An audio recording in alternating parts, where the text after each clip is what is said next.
Hello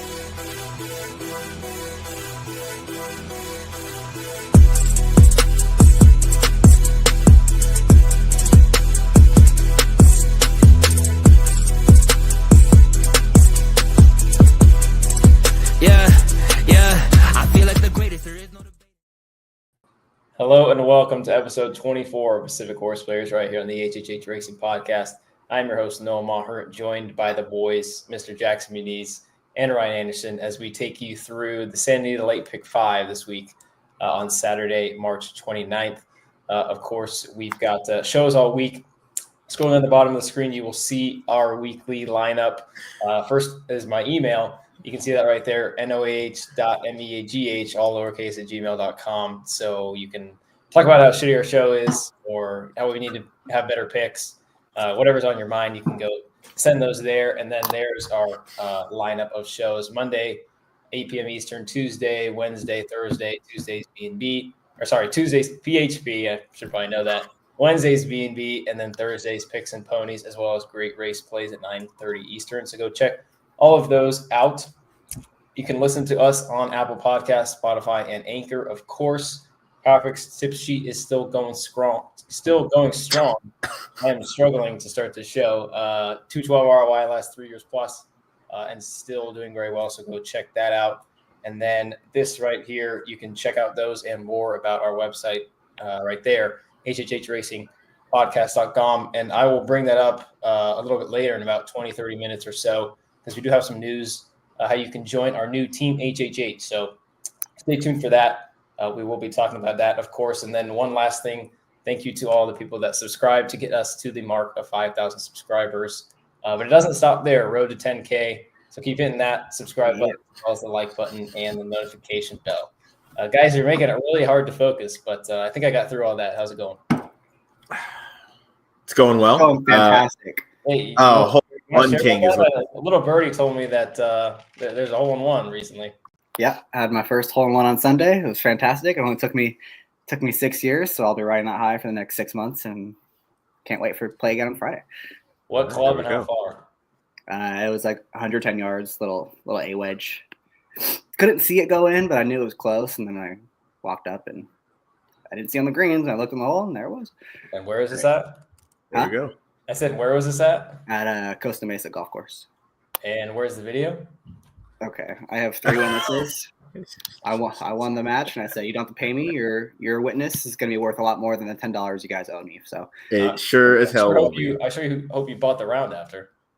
No, we actually played 12 holes because we had a dip because the sun was going down, and I had a basketball game to get to, so didn't quite get to the golf. Let's go to the chat. Jim is here, ready for the second game of the HHH podcast doubleheader. Yes, that is correct. Earlier tonight, it was Howard, Kyle, and Patrick covering the undercard stakes at Gulfstream because we have a big day, of course, Florida Derby Day down in South Beach. Here's Terry Frank Jackson. Thank you again for tip of number 3 joining last week. I believe someone said you were off your rocker. I believe it was that guy. I don't have that phrase in my vocabulary, so I know it was that guy. Fantastic. Thank you, Terry. Congrats, Terry. It's awesome. So glad you're going back. Thank you all, Team HHH. Thanks, Terry, for joining the show. I got to bring up this because I was clowning Katie in the chat earlier, but she's here. She wanted to let me know of that. Save the Clock Tower is here, of course. Matt is here. I'm surprised he didn't say yo. Here's Jim again. P.S. Noah, you may want to quickly put on an HHH cap to cover. Jim, I don't think it's this bad this time. I thought it was a lot worse last time. I was hoping that you would have some nice things to say in the chat, but unfortunately you do not. So we're going to have to continue without it. Anyways, this is from Newport Lights. Jackson, they give you the flag? I did not ask for it. That's on my bucket list to go find out if they give you a little plaque or. You'll do it on the next one. I was using Callaway Club, so I'm looking to see if they'll give you something if you email Callaway or whatever. So you probably need a video though, and the lack of video might be a problem. Yeah, I agree with that. Doubt that, but who knows? All right, we're going to be covering 6 races, I guess maybe 5.5, you could call it, because the one race that we're going to talk about real shortly is this race right here. It's one of the 2 graded stakes on the card on Saturday at Santa Anita. It's race 3, San Carlos Stakes, grade 3, $100,000 purse, 7 furlongs in the dirt. Didn't want to give it a short riff, but there's not really much to talk about. So I'll just throw up the picks and then we'll move on to the pick 5. So I'm going 1-4-2. I'm going with the 1 Pilot Commander. Ryan's going 4-1-2. He's going with the 4 For All Mankind. And then Jackson is with me with the 1. So for our audio listeners, I'm 1-4-2. Ryan's 4-1-2. And Jackson's 1-3-2 in this year's San Carlos. I will say I'm glad that Spirit McKenna is back and running. He has been selling for a couple of years, but he got quite good about 2 summers ago, and it's good to see him getting back to the races. Hopefully he has a good stays healthy and has a good campaign this year. 7-year-old now. I was very surprised to see him back, but of course, good to see him. So we'll get it started. Starts off the pick 5 with race 6, 338 local. Starter optional claiming 32 down to 25. Purse of 40,000. 6.5 furlongs on the flat turf course. Rails are at 10 feet this weekend. There's the field right here. Pretty big field of 10. And the morning line favorite goes all the way to the outside with the 10 Ivory Moon for Fresu and Peter Miller, which none of us have in the top 3. So we think there are prices to be had. I'm going 3-4-9. Ryan's with me 3-4-5. And Jackson, I'm not going to say off his rocker this time because I do like this horse with the 4 over attracted. Jackson, we'll start it with you with this Leonard Powell trainee. Yeah, I just thought it was a tough race. I thought it was pretty wide open. You can make a cases for several in here. And my big case in this race is that it's going to be a fast pace. I think there's a lot of horses that do their best running in the lead. And, hoping that this proves to be the best closer. Her form is a little dirted up with the dirt races, but, you isolate those turf races, and she's got a good kick to her, especially in these sprints. So, it's a big difference getting Alberto Rispoli back in the irons. She's had Diego riding her last couple turf starts, so big jockey upgrade. The turf race 2 back came against much better, so I don't want to be too harsh for that performance. The one back in October at a similar class level was quite good. When she did get that kind of set up, she came running late, was a close second to Tam's Little Angel, and I think she's come back to win multiple times, maybe even a Calvert stake race if I'm remembering correctly for her. But she lost to a good filly that day. Again, just hoping for a fast pace, and that getting Rispoli in the irons is going to be the difference maker in the lane if she can pick off some horses late. Ryan, I think the one maybe worry I have with her is the one good turf number that you see on the page recently that was off the long layoff. She kind of got everything her own way, and the pace kind of collapsed. But it just feels like Jackson said that could definitely happen again. Oh yeah, there's a ton of speed in here. None of the speed is really proven at this kind of like protected optional claiming level. So I'm with him. I think the pace can definitely fall apart. I think there's a number of horses where to the front is their only real way to go. I don't know, to what level it falls apart. So I have a couple horses that come from off the pace, but the 4 over attracted definitely deserve to look. 8-1, very generous price. Those 2 turf efforts Jackson mentioned, the 1-2 back coming against much better. They all fit at the level. And then my top pick, the number 3, Lady Gregory, has been, at a level similar to this versus Calbreds, but Jeff Mullins, Hector Berrios, they team up all the time, and they find the winner's circle more often than not. So, kind of chalky to start off here. I guess this is kind of the second choice on the morning line, but I almost anticipate this one to go off favored or co-favored. But, Berrios has been on fire at Santa Anita. This horse can come from just off the pace. And again, I think that's pretty much where you're going to want to be in a race like this with a lot of forward speed, but not a lot of kind of proven speed at this 6.5 furlong distance. I think she's going to be in a really good spot. I agree with everything you said, just kind of right off of the leaders, kind of like she was last time. I thought maybe you'd get a little bit of a better price on her just because she is coming out of Calbred races. So I was a little surprised to see the 3-1. I would have thought maybe 5-1, 9-2. But she did beat a very good filly last time from the Glatt Barn in Long May She Reign, and that was a pretty impressive victory visually. So I think if she runs back to that, I think she's going to be pretty tough. She is actually important to note, and something that I did like. She actually is a 10-time winner, and she's facing 3, 4, and 5-time winners. So if there's something to kind of put you over the edge in terms of quality or experience or just finding a way to get her picture taken, she's certainly one to do that. Jackson, you have her third, so we won't necessarily touch on her for too much longer, but we will go back to you with this horse. 30-1 on the line. I didn't think she'd be 30-1 on the line. She probably won't be compost time, but this is the 6th, Dr. Ray D, switching barns from Hess to Jesus Uranga. Loses Rispoli, but Maldonado is just a fine pickup. Yeah, 30-1 seems a little crazy to me. If she is 30-1, I'll use her everywhere underneath. Even if she's 15-1, I think she's got a a good shot to hit the board here at a big number. And her 2 turf races recently were fine. I mean, there's nothing wrong with them. She was a length behind Tam's Little Angel. I just made a case for a horse that's going to be a fifth of the price that was right behind Tam's Little Angel 2 backs. So the common running lines are good. She beat Unwritten Code, who again is 5-1 in this spot, and then came back last time, was not too far behind her. So this is kind of a value play if I'm playing those verticals. This is the one I want to use because I do think she has an underrated chance to hit the board at a price. I do too, and I gave her a long look. She was favored in that race last time against Unwritten Code, who's towards the outside and has speed. Just couldn't quite get to her that day, but the rails were out. The one worry I guess I had with her, but I don't know if I'd be so worried about this now that she is 30-1 or maybe could be, was that she loses Rispoli to the 4. But I've seen Rispoli ride for Jesus Uringa a couple times, especially in these turf sprints. So I guess that wasn't a little worry. But again, at 30-1, there are things that you're going to pay for. And I think that is something that is worth paying for. So interested in the 6. Ryan, let's go to we're going to stay in the middle of the gate. You've got this horse, 7-year-old Tiergarten, Juan Hernandez, Papa Padromo, cutting back to 1 turn on the turf. Another one, yeah, I think can be placed in the right spot, cutting back from the mile, going to the 6.5. I like that kind of furlong and a half cut back for some of these runners. I think Tiergarten, I think he is a sprinter, or she is a sprinter rather. I've been really good at that today. Just ask Jackson from our last show. So I think 6.5 fits this horse. I think she's going to be able to come from just a little bit off the pace. I mentioned similar case to the 3. Again, I think the pace kind of comes back to everybody in here. She's got some good pace going a mile, but I think, cutting back, she's come from off of it. She's passed horses in the past. So I'll take the 5 Tiergarten at a nice price with JJ aboard. And I see Howard's question in the chat. This isn't a Hawaiian shirt. This is just a Nike shirt with roses on it. So I'm not going to any luau, but a pig in a pit does sound delicious right now. It sure does. Yeah, I think this is one of several, the 5, the 6, the 9 that I'll touch on real quick. I think are ones that will be coming from off the pace that could certainly get a piece of it. Last horse we'll touch on is the horse I just mentioned, the 9 Lamborghini.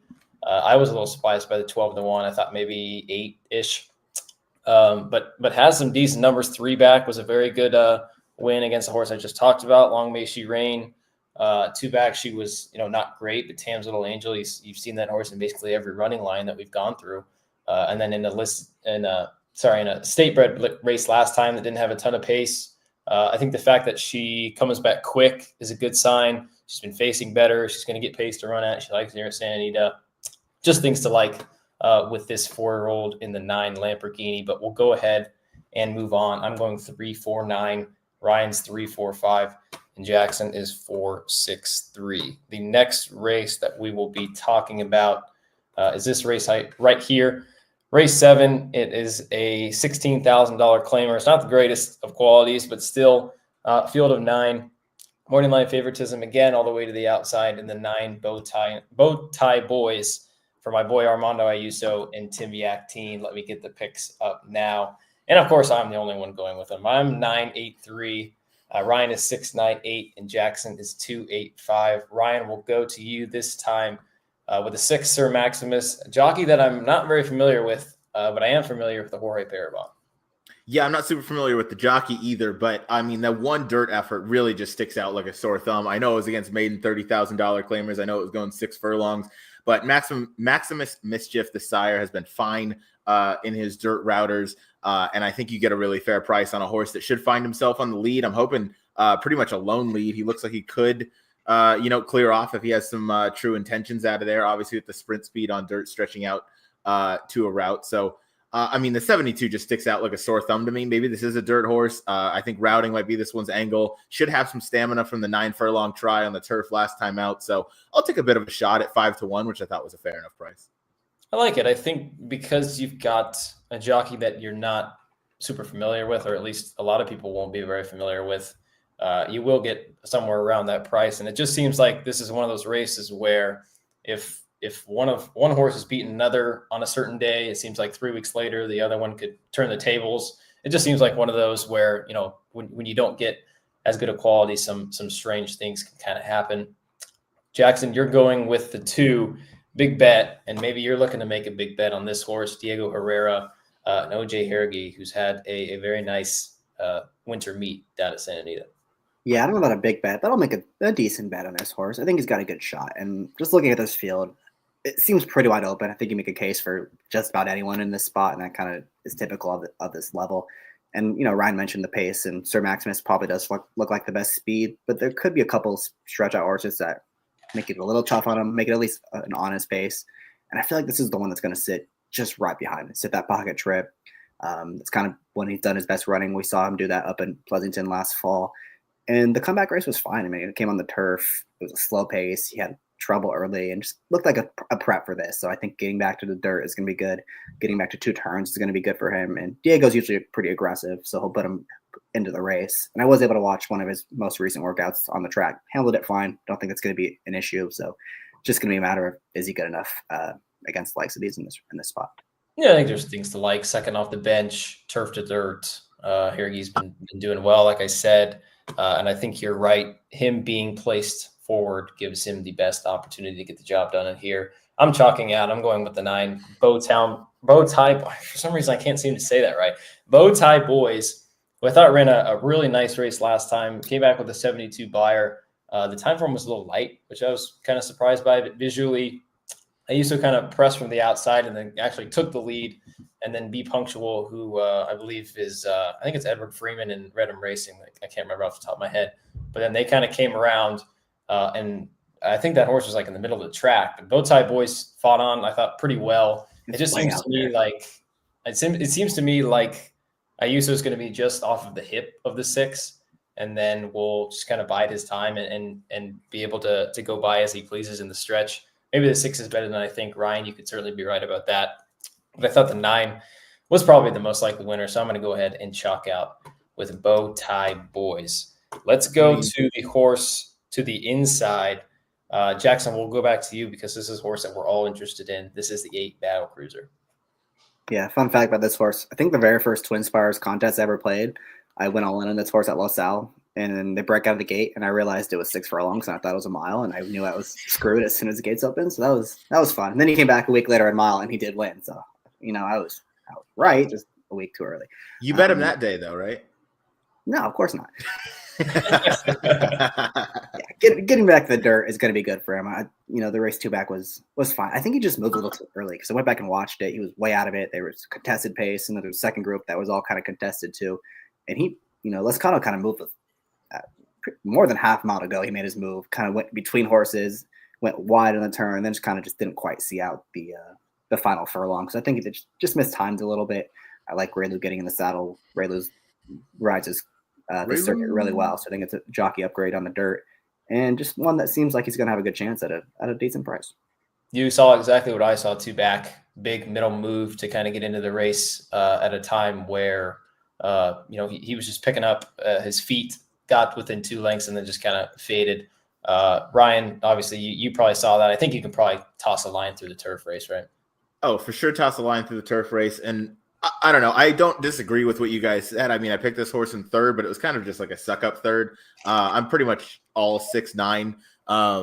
Yeah, Noah, your point. I think the 9 does sit right off the 6. I just didn't pick him off on top because he has only won once of 11 tries. But Battle Cruiser, I don't know. I trust John Sadler in the claiming ranks, but more like first time, second time for a tag. When he's been running in these ranks so often and the horse isn't getting claimed, that kind of makes me wonder a little bit. So I like him underneath. He'd be a horse I'd like to key underneath along with Jackson's 2 horse. But one that deserves some respect because he's probably the 3rd best horse in this field. Yeah, I get it. You're going with the 5, Jackson in 3rd. Cupid's Crusader. We'll talk about him, and then we'll talk about the 3 I got. But what'd you like about this horse that's 7-2 on the line? Yeah, he seems pretty logical to me in this spot. I mean, I think you can toss that last race where no one really made up any ground. Noah kind of mentioned it was weird. They were way out in the center of the track. It was just, I think it may have been raining that day. It just looked kind of weird on the replay. I don't know what was going on, but don't want to be too harsh for that performance. You go back to his dirt races over the summer. I mean, the one at Del Mar at a similar level, those races over the summer at Del Mar, even though it's the same level, technically, those are just much tougher. The fields are deeper. The horses are better. And he ran a good second in that spot. So I don't get it. Who came back and won again his next start against way better. So that was a good effort then. The one at Los Al, again, came against better, and he was 4th that day. So if you isolate his dirt races, he looks very, very logical in this spot. And I think there's a chance he gets the kind of setup he needs. So I'm definitely going to use him. And, 7-2 seems fair to me as well. Yeah, I think we're in the same camp because the horse that I've gotten third is also coming out of that race. I did think it was weird. Like those two were kind of out by themselves. Right. Nobody else really made up any ground. So if the 6 and the 9 kind of go, and maybe there's some others if the 2 goes, I think you should give a look to the 3 Pete's Old Fashioned. Go back to his races 2 and 3 back. I mean, those really aren't that far off. The race 2 back was actually the same race that Battle Cruiser was in 2 back, and Pete's Old Fashioned actually beat him that day. And then 3 back lost to Duran, who came back. That was very beneficial for us. I believe we were watching the race bet, and Duran has turned into a decent claimer. So I think there's races that certainly fit. It's just a matter of whether he gets pace to run at. So we'll see what ends up happening, but I'm going 9-8-3. Ryan's going 6-9-8, and Jackson is going 2-8-5. The middle leg and the feature of the sequence is the Grade 3 Wilshire Stakes, 4:43 local time, $100,000 purse, 1 mile on the turf course. Field of 7, morning line favoritism down to the inside with the 1 Tirapati, 4-year-old filly for Umberto Rispoli and Jonathan Thomas. Picks are now up on the screen, and we're all going with that horse. I'm going 1-2-5. Ryan's 1-5-3. And Jackson is also 1-5-3. So these guys are back at it with copying each other's picks. Jackson, we'll go back to you. Tirapati, a really nice second last time, just behind Liguria. And it looks like if she runs back to that, she's going to be pretty tough. I think so. I think she's very clear the horse to beat in this spot. And she's really done nothing wrong in her 3 starts at this meet. The last time she was the one that was in chase mode. There was a runaway leader who was a big long shot in that spot. She was the one just chasing the whole time, got the lead, and just got gunned down late by Liguria. It's a McCarthy horse. And, that's a nice filly. She comes from the Chad Brown barn out east, and she's got a nice kick to her. And she beat Rashmi, who, we've talked about that horse a few times on the show. Rashmi's a very, very nice horse, also for Jonathan Thomas. So I think she's just the class of the field. She seems like she's going to get a really good trip again in this spot, and just one that's going to be very tough to beat. Yeah, this is her right here. She kind of took the lead at the top of the stretch from Omaha Girl. You see Liguria with the Flavian Pratt Masterclass up the rail to get the job done for McCarthy, who I think had 4 that day. Yeah. This is Rashmi right here. And then the 2 right there is Uncorked, who we will mention quickly. Ryan, we'll throw it to you. Your thoughts on Tirapati. Yeah, Jackson nailed it. Horse to beat. This is the other Jonathan Thomas entrant last time out and ran a winning race, just didn't, get to the wire because Pratt rode a better race. Horse to beat coming right back. It's a little odd that this is almost a 1-figure horse right now that we're going to, all take on top. I get that she has the 87 buyer 3 back, but definitely the 94 stands out among all of them. But again, I do just think at the end of the day, she is the classiest horse in this field. So had to pick her on top. Didn't get too creative. That was my one worry because when we talked about that with Caleb Keller, who was on the show a couple weeks ago when we were covering that, she was off of 6-day, 7-day layoff, and she ran that big, like 94 off of that kind of layoff. That's a huge effort. I'm not suggesting that takes anything out of her, but like Ryan said, you don't see anything close to 94 on the page, and you definitely don't see anything close to a 121 time for him. So yeah, just a little skeptical. I'd be a little weary to take her at a short price. I think you'd probably get 6-5 even money come post time, but obviously she is the most likely winner of the race. Let's go to this horse who just ran 4th in that replay. She was a 2 in this race. She's a 5 on Saturday.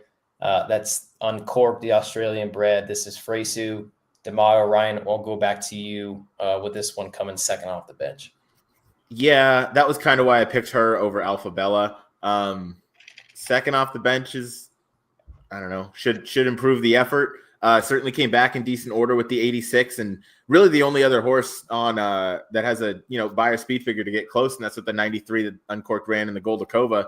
Only issue is that Timeform didn't have that race as fast, only a 113, where Tirapati got a 121, so still a lot of ground to make up. And I guess Alpha Bella does have some turf speed figures to get back to, so I take that part back. But Uncorked to me, I want this one second off the bench, just kind of over the 3, but all running behind the 1 in my opinion. Yeah, the weird thing was last time was very disappointing. I know we all liked her in some capacity. She was working really well. going into the race. I remember she was working with some horses that were well regarded that weekend, which is why I liked her a little bit. But it just seems like Jackson, you got to give her another shot with her being second off a little layoff. Yeah. I want to say yes, but God, I mean, that race set up so nicely for her, and she wasn't. The margin says 3.5 lengths or 3 3/4 lengths. That's a big margin on the grass. It's not like she was coming late or something. She was well beaten in that spot. And now she has to turn the tables on Tirapati with a much. This race does not set up for like it did last time. Now it's going to favor Tirapati, and now she's got to make up a lot of lengths on her, I think. So I'm all over the one in this spot. I do think she's the second best horse on Cork. She has some races to run back to, and you can make some excuses for some of her poor efforts, like the John C. maybe, where she's probably just too close. But I don't see any of her best races being as good as Tirapati's most recent race. So I'm going to be ice cold to the one horse here. Yeah, no, I agree with that, and it's partially why I have her in third. I mean, she had everything her own way last time. I wasn't able to get it done, so I don't know. I'm a little on the fence with her, which is why I've got her in third. This is a horse I'm sick of this horse. I know she's going back to the grass, but the whole vibe with, I think 2 starts ago, she was supposed to run on turf, and then she didn't. She opted for the Beholder Mile, and she was not very good. And then they go back to the turf, and it's a 2-week turnaround. I don't know. Are you guys sick of her too? I don't know. I feel like she's going to take money. The vibe is weird. I don't know. She can beat me. I'm sick of her. She should have won the Zenyatta. She should have won the Bayakoa when Bahopro didn't show up with her best. And she definitely should have won the La Cunada 2 back. So I'm good. Her turf races are, they're fine. A lot of them came going a lot further. And the ones she did run well going shorter were, they were paying to her basically with an easy lead. So I don't need her in this spot. Yeah, I mean, she's a very well-bred, very highly thought of, very talented horse, but she just 7 seconds is too many for a horse of that caliber. Just makes you think she wants to kind of run with everybody. So yeah, I'm all 1-5 in here. I'm glad we can collectively poke holes in the 3 top choices, because I'm only interested in this horse, the 2 Tahini, 15-1 on the line.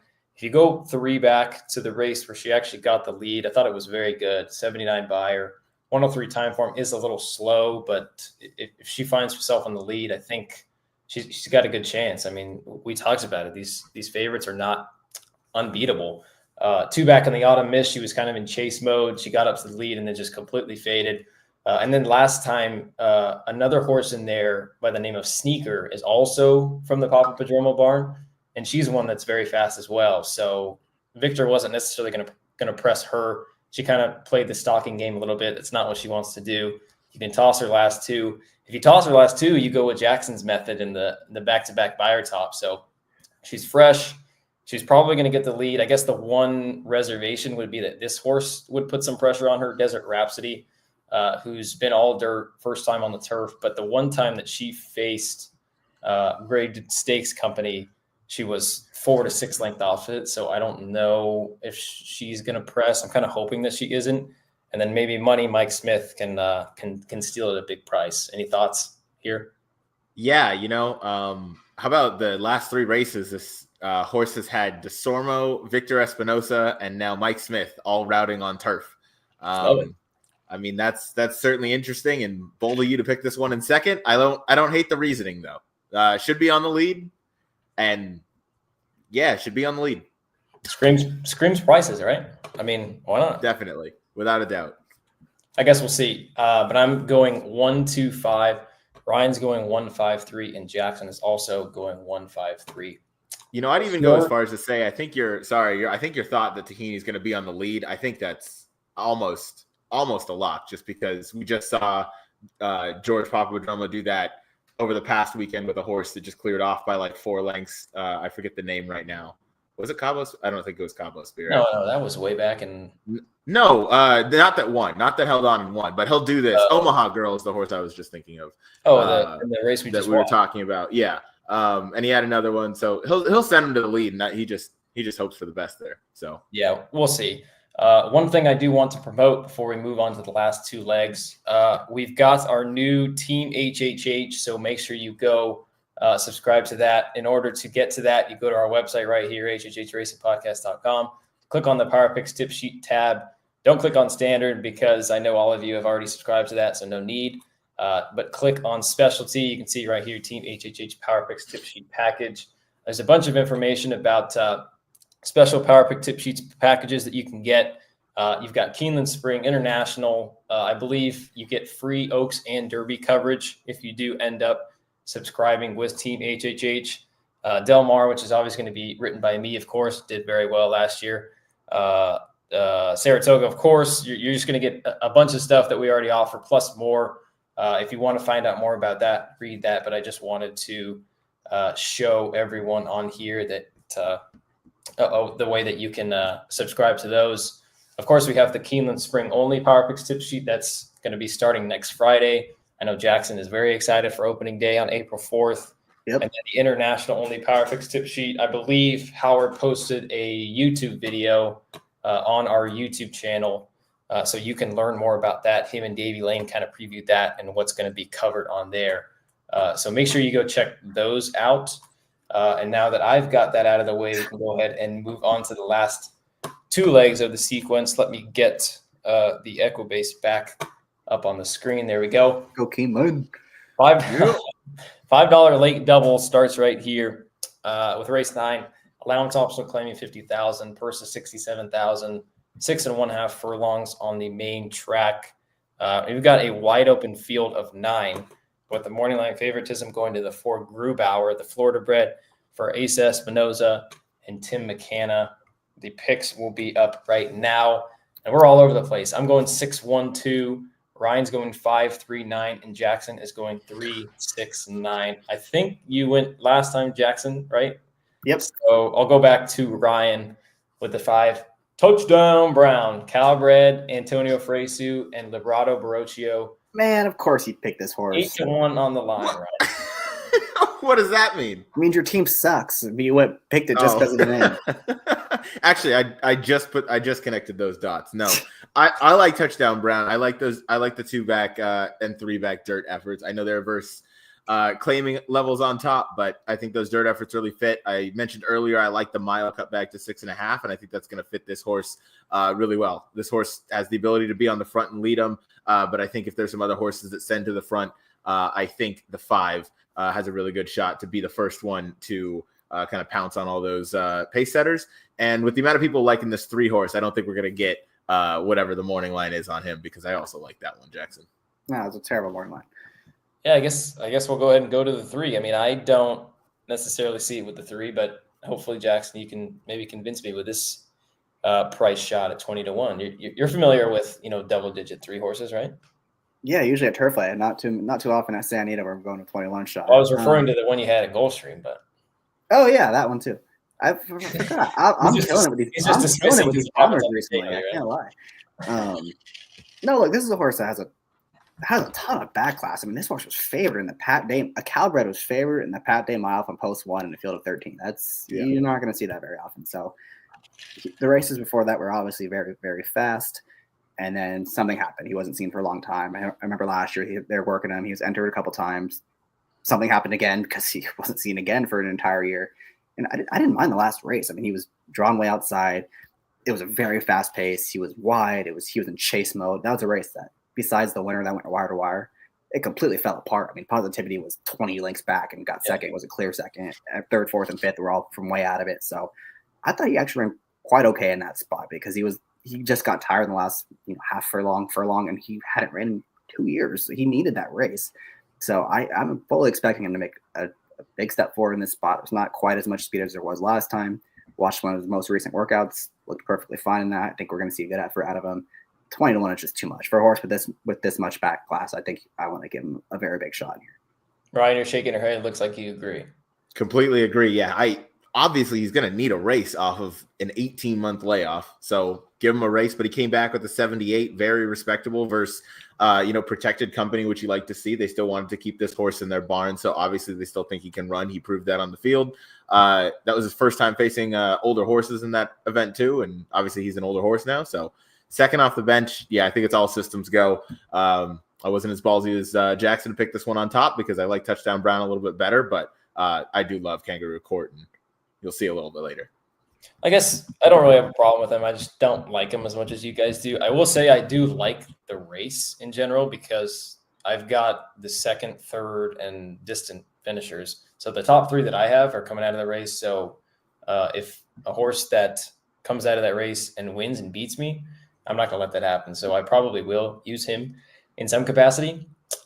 So you guys have done some convincing there. Let's go to this horse right here, the 6 to Pseudo. Jackson, you've got him in second. He was the one I was referring to who was a distant in terms of finishing, but just a disastrous trip. It looks like if he goes anywhere back to the race he ran 2 back, he's got a big shot here. Yeah, you nailed it. I watching that replay. I mean, he broke well, and then was just uncomfortable for the next 6 furlongs. I mean, he was between horses, got checked a little bit early, then was between horses again, then got between horses again. I mean, he just had a nightmare trip. And then finally on the turn, they're like, he has run. He came again and then never got through on the rail. They swung him 15 wide late, and the race was over at that point. He just had no chance with the trip he had. So you mentioned the races 2 and 3 back would be quite competitive in this spot. So, give him a much cleaner trip in here. He's got enough speed to keep the front runners in his sights, and he should be pretty tough if he runs back to those good efforts. Yeah, and I think the little niche with him is I think he's going to prefer 6.5 a little more than some others might. So that was something that kind of put me in his camp. So that's why I've got the 6 to Pseudo. Let's go to the outside. Let's go to this horse, the 9, Devil Among Us. I know I've been a big fan of this horse a couple of times. Was able to get the job done last time on the lead. Held off a horse in Lonesome Stew, who I think we've referred to him as the condition. What do we call him? The condition. I came up with the name of them, Ryan. I can't remember what it is, but he just rattles off conditions. A very talented horse for the Glatt Barn. A Maldonado backup board for O'Neill. Ryan, will throw it back to you. Obviously, you think he can get the job again on the lead. Yeah, definitely. He shown that he can fight on the lead. And yeah, I was trying to think of the name too, but I can't. It won't come to me for whatever reason. But yeah, Lonesome Stew has been handled so well in all those conditions. But Devil Among Us also handled well. He's not in for the tag here, so I like to see the O'Neill barn wants to keep him around. Obviously, the January effort was fine. They gave him a little bit of time. That effort was a career best. It probably took a little bit out of him, but comes in here off of what is that? Maybe like 6-ish weeks, 8 weeks. O'Neill does great in this kind of time frame for the layoffs. The works look all right. I mean, that's not my forte by any means, but works look good. Outside speed, and this horse has shown the ability to battle. So I'll take the 9. Jackson, you've got him in third. I guess my worry is Statebred optional 20 up to open optional 50 is kind of a lot, but he does draw an outside post, which I think should help him. Yeah, you're not wrong. It is a tough ask, but he's done nothing but improve since going to the O'Neill barns. Improved all 4 starts since, drawn well on the outside. And I think that last time, I mean, that was a race we were watching, and Lonesome Stew was 2-5, and we're like, oh, here he comes on his outside. He's going to win again for fun. And then he did. This horse did not let him by. He put him away and won by length. And then we saw Lonesome Stew come back and won by 9 or 10 lengths his next start. So I mean, that was a legit rival. He turned back last time, and there's speed in here, but there's not like a ton of it. And as you guys said, he's drawn on the outside, so he's going to get the run of the race no matter what. And I'd give him a big shot in this race as well. Yeah, I think that's a good way to put it. I was kind of reluctant to put this horse in the top 3, but I'm kind of surprised that neither of you have this horse. Obviously, you know why I was reluctant and gritting my teeth to put this horse in the top 3. He's gotten just dream setups the last 2, but maybe he's just that good right now. I know he's 7 years old. He's in for the tag, but he's been in for the tag ever since Papadromo took over from Kristen Mulhall. But I think he's just really honest right now. He was well clear of Momad, who I've actually got in second, who I think could maybe show some improvement. So I've got him in third, probably one to clunk up. And then with the 1 Momad, he was another one. He's a little similar to Kangaroo Court, where he was really wide. He was parked at 11 posts. He wasn't as involved, but still a little bit maybe more involved than he likes to be. He likes to come from quite a few off of it. Second off the bench for Sheriffs. It seems like he's been a little strangely campaigned, where finally debuted as a late 4-year-old, off for a little bit, then up against winners in late December, then off for a little bit. I'd like to see him running races that are kind of back-to-back within a 3-week span. So hopefully there is some improvement from this lightly raced 5-year-old And Momad, I think, is a good price and very bettable at 5-1. So we'll go ahead and move on to the last race. I'm going 6-1-2. Ryan's going 5-3-9, and Jackson is going 3-6-9. Last race on the day is race 10. It is 541 local, maiden special weight, $65,000 purse, 6.5 furlongs, again on the flat turf. Again, rails are at 10 feet. We've got the biggest field of the afternoon, field of 11, morning line favoritism, again to the inside with the 1 Sunglow Irish bred for Antonio Fresu and John Sadler. Let me go ahead and get the picks up. Ryan and I are very similar. I'm going 1-5-10, and Ryan's going 1-10-4. Jackson, again, is a little different with the 8 House and Road. He's going 8-6-2. So, Jackson, got to throw it back to you for the finale. The 8 House and Road, Umberto Rispoli and Richard Baltus at an okay 3-1. Yeah, I haven't made it any kind of secret. I just can't stand taking 3-year-old horses versus older this time of year, and this is a field full of 3-year-olds going up against a very legitimate older horse in number 8, Halston Rose. I mean, go back and watch the replay she had last time. She had trouble 3 or 4 different times in that race. Broke well, but just got beat to the spot on the rail, and then followed a good path in the turn, but just the whole never materialized. So she got to the rail, got slammed, tried to go back between horses, and just got beat to the spot by, I believe, the eventual is either the winner or the runner-up right here. You're going to see I believe it's a 2-horse get in the middle. Two's the winner. The 2 is the winner. The 2 beats her to the spot after she didn't get through on the rail. And then after she's been stopped a couple times, she still rallies, has enough momentum to get going again, and gets up for 3rd. I love the effort. I think she's a lot more tactical than it might appear on the paper. And that was her first start in over a year. Baltus Barn almost always improves second time out. She's drawn much better towards in the middle of the field again in this spot. And she's facing a field full of 3-year-olds, as I said again. So a lot of things going for her in this race. Rispoli picks up the mount. I'm going to be ice cold to her in this spot. Do you guys remember the race last week that we covered? It was the 6. It was Golden Rocket or Rocket. Yes. Something. Remember how I said that was the horse that I was like my biggest fade of the sequence? Mm-hmm. Did it win? No, she ran second. And it wasn't a very good second, but this is the same thing for me because I think that Trouble was a little overrated. I want to hear what you think, Ryan, because I thought, she ran okay, but I mean, I would much rather take the horse that you have in 3rd, Ryan, Insolenta. Is that how you say it? Second off the bench, she can certainly improve. If you go to the incremental pace, I know Halston Rose had maybe a little trouble, a little overrated in my opinion, but 12.49 and 12.49 for both of them. So I don't know. They're kind of the same. You're getting 4 times the price on the 4, which I would be a little more interested in. Ryan, I want to hear what you think about either of those horses and maybe why you don't have the 8 in the mix. Yeah, I gave the 8 a look. Definitely one that warrants some respect. Jackson makes a good point with the 4-year-old and the second off the bench versus a lot of 3-year-olds in this field. But yeah, I ended up at the 4. Obviously, you're getting a better price. Tiara and Pipey have had a great meet, like individually, and they've had a pretty decent meet on turf. Sorry, lost my form there. I lost my form in the background. My bad.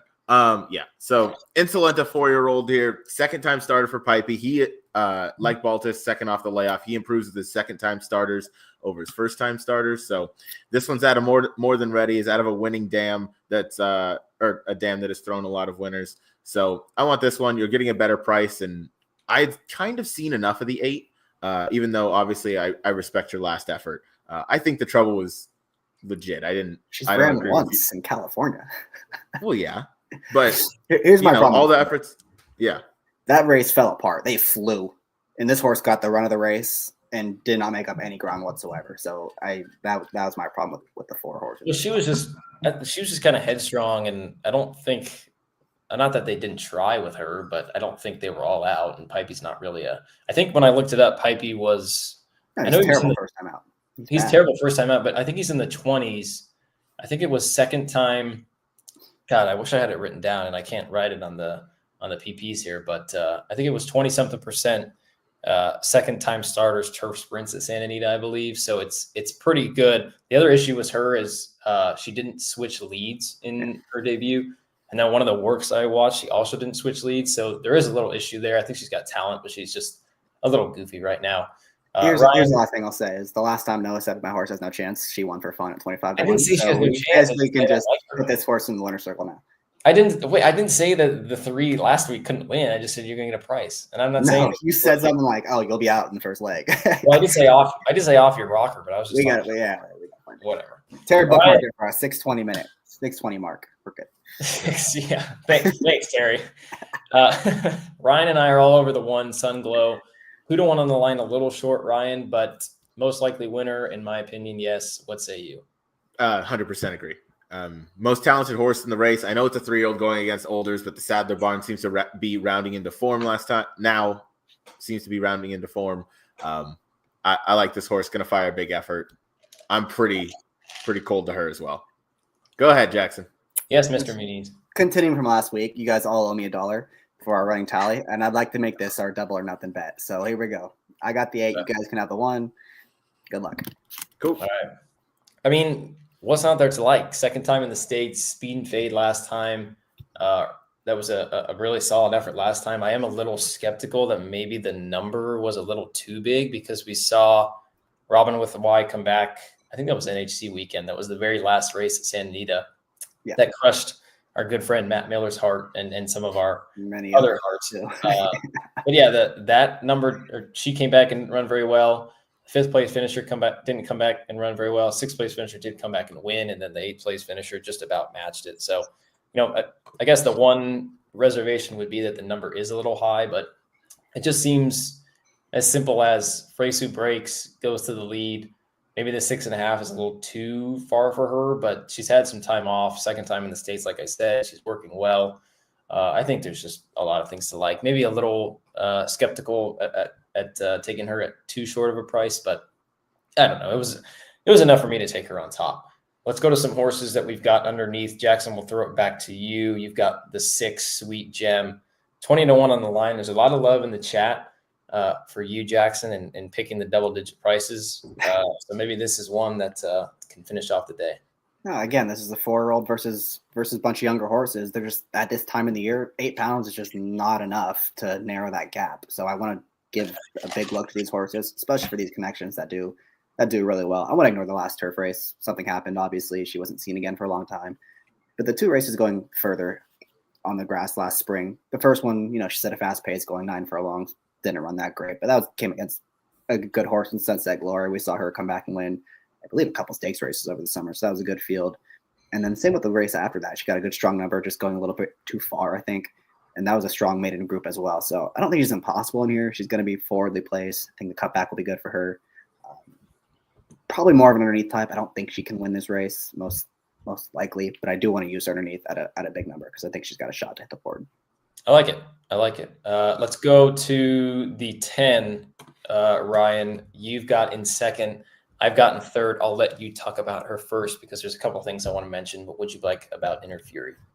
Yeah, I watched the workouts, but again, I don't really know what I'm looking at other than the jockey's body language. So I can say they looked good or I can say they look bad, and it only means don't take that for much. Nothing. But at least looked like the jockey was, not asking her too much, and she looked like she is going to handle this effort fine. D'Amato can fire first time with these foreign shippers, and we've seen him do it on more than one occasion, and losing it. But yeah, JJ in the saddle. I'll take this one first up. First time Lasix, should fire a big effort. I like it. No, I pretty much agree with everything you said. I liked her works in the morning. First thing I wanted to mention was that she was actually a vet scratch at one point. If you go on scratch board, you can see where some of these horses have been entered previously and then had been scratched out of. She was scratched. It was all the way back on February 16th, so it was quite a ways back, but still maybe a little bit of a concern. And the race that she actually got scratched out of, I believe, was either a mile or a mile and 1/8. This is 6.5. So I don't know if this is maybe a starting point for her, maybe a little too short. She did go 7 in the debut, and I believe she did have a little trouble. And then the last thing I'll say, if Howard's still in the chat, I remember on one of their great race play show, he was a big fan of this horse. Show the replay, I think. That was back in mid-February. And it's a little weird that they've kind of taken this long to get her back into the races, but I think she's probably plenty capable. And 6-1 to not use her with JJ and D'Amato, it just feels like you're kind of something you should probably do. It was 9 furlongs, by the way. I love it. Yeah.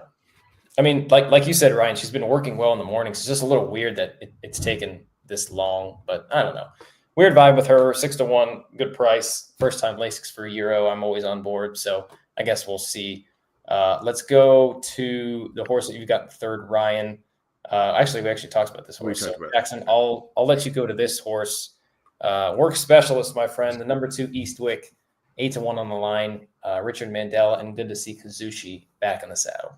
Yeah, probably 100% agree. He'll be your summer leader at Del Mar. He'll win the jockey title. This is probably one you want next time, I think, just based on what we know about Mandela and just based on the breeding as well. But I do think there's some talent here. Watched her most recent work with a horse called Persia for Mandela, who's run a couple times, taken a lot of money and had a lot of trouble. So I do think the Persia horse is very talented. And this one just clearly outworked that one. Had a lot left in the tank. Did it very easily. Broke about 4 lengths back and passed that one with a lot left. So I think there's a lot of talent here. Not quite sure it's going to be enough to win first time out, but definitely going 2 turns, probably second time out. She's going to be the one that you're going to want. That's what I thought. She was a little weird because the breeding suggests to go a little bit longer, but from what I saw from her work, she's kind of like a little more compact than you would maybe think a 2-turner is. So I don't know. I guess I lean toward seeing one just because Mandela's not the greatest first time out. Right. If she wins, would I be surprised? Absolutely not. I think there's talent there, but I'm just going to lean toward the fact that maybe she needs one. So Eastwick 8-1, interesting horse. Last horse that I will mention is the 5 Tahiti Edie. She's kind of similar to your 6, Jackson, where I think her turf races are better than they look. She kind of needs a little bit of pace to run at, but in her 3 turf efforts, she really hasn't done much wrong. They've been very consistent, 68s and 69 in terms of buyer and the 91, 92, 93 time form. So from what we've seen from some of the proven runners, it's not really that far off. Barrios had a choice to go to your third choice, Ryan, the pipey second timer, but decides to go to Sheriffs. Barrios and Sheriffs have had success quite often and success with the first time starter in that race we were talking about a couple weeks ago. So I think if she's able to kind of put things together and she's ready off the little freshening 4-year-old now, older against younger like Jackson prefers, I think she is worth a big look. So we'll go ahead and move on to best bets. But in the finale, I'm going 1-5-10. Ryan's going 1-10-4, and Jackson is 8-6-2. We'll go to Jackson first. I just realized I forgot to put Ryan's best bets in. So while I do that, I'll let Jackson talk about his straight turf pick 3. Starting in race 6, he's going 4, skip a race 1, skip a race 8. Jackson, talk about your ticket. Yeah, well, my big opinion on this card is that I think House and Rose in the last race and Tirupati in that middle leg they're both going to be very tough to beat. I'm going to have a lot of money on those 2. But I'm going to try to hope to get lucky in that first leg and get the winner home, and then I don't have to spend as much just parlaying the last 2 horses. So hopefully Over Attracted wins that first race. If she does, I don't need to spend any more. I'm good for the day. I can just hope I'm right about my biggest 2 opinions and they both win. If I'm wrong about Over Attracted, no big deal. I'll just come back and have a big win bet on Tirupati and parlay that to House and Rose in the last race, because I think both those horses should be very, very tough in their respective races. I like it. And $3 minimum for the turf pick 3. I know once Keeneland starts, I'm going to be eating, sleeping, and breathing in the turf pick 3. So love that bet to get us ready for the month of April. Brian, your best bet, $5 late double that they now offer at Santa Anita, race 9, double 3-5 with 1. Take it away.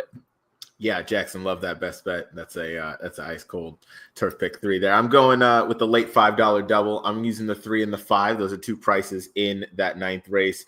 The 3 is the horse Kangaroo Court that we talked about. The 5 is Touchdown Brown. Nothing to do with the Browns though. And then that's all into the 1 horse in the last race. It's Sunglow, the horse for John Sadler. We just spoke about. That's my strongest opinion probably this sequence is that the 1 is going to win. So I'm excited for this 1 over the 8 wager on this double or nothing here on Saturday because I think we'll be back to even. But yeah, obviously you're getting a price in that first leg, and then it's going into the horse I believe is the most likely winner. So that's my best bet for sure. Ryan, we don't always agree, but boy, do we agree in the last race. I'm going with a very similar bet, late double, $5 minimum. Instead, I'm going with 1-6 to start it off. That's a Momad, and then the 6 is Pseudo, and then again into the 1 that's going to get my money back in the side bet. But I think that's a good bet to play along with the Turf Pick 3 because that race isn't the morning my favorite. I believe is the 4 Grubauer, who none of us even had in the top 3. So that will not be the favorite. No, I don't think so. I still think you're going to get some kind of value within that race. I think the 1, 2, 3, 5. I think that you guys have the 9 in there. I think those are all viable options to go with in there. So I think that is certainly a bet that I will be playing on Saturday. Throw up the final banner. Final thoughts from you boys. Ryan, any shows that you did today or this week that you want a plug for? Yeah, Jackson and I just finished Get Bucked a little earlier today. We went over the races 9 through 14 on Florida Derby Day at Gulfstream Park. That's obviously a massive card.